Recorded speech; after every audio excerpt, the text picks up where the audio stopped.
अस्सलाम वालेकुम। उम्मीद है आप तमाम दोस्त खैरियत से होंगे। अच्छा फ्रेंड्स, जैसा कि हमने अपनी वीडियो में न्यूज़ टाइम का बताया था कि न्यूज़ में हमने क्या करना है, तो आइए चलते हैं। मैं आपको दिखाता हूँ कि जो मैंने सिग्नल दिया क्या न्यूज़ ने उसे फॉलो किया या नहीं किया। ये देखें, ठीक है। ये हमारा सेलिंग ज़ोन था कहाँ से, 4110 से 4120 से 4130, ये हमारा सेलिंग ज़ोन था।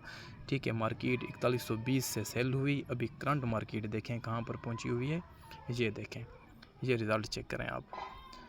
तो ये अल्हम्दुलिल्लाह हमारे सिग्नल का रिज़ल्ट देखें, लाइव मार्केट पर हम आपको रिज़ल्ट दिखा रहे हैं। आप हमारा रिज़ल्ट चेक करो, ठीक है। 4120 से 4130 हमारा सेलिंग ज़ोन था और उसका रिज़ल्ट चेक करो, ठीक है। ये मैं आपको अपने सिग्नल ग्रुप में भी लेकर, ये देखें, ठीक है। ये वीडियो में बताया था 4120 से 4130 हमारा सेलिंग ज़ोन है, ठीक है। तो अभी करंट मार्केट कहाँ पर पहुँच चुकी है, अल्हम्दुलिल्लाह 4090 तक। तो ये हमारा रिज़ल्ट है।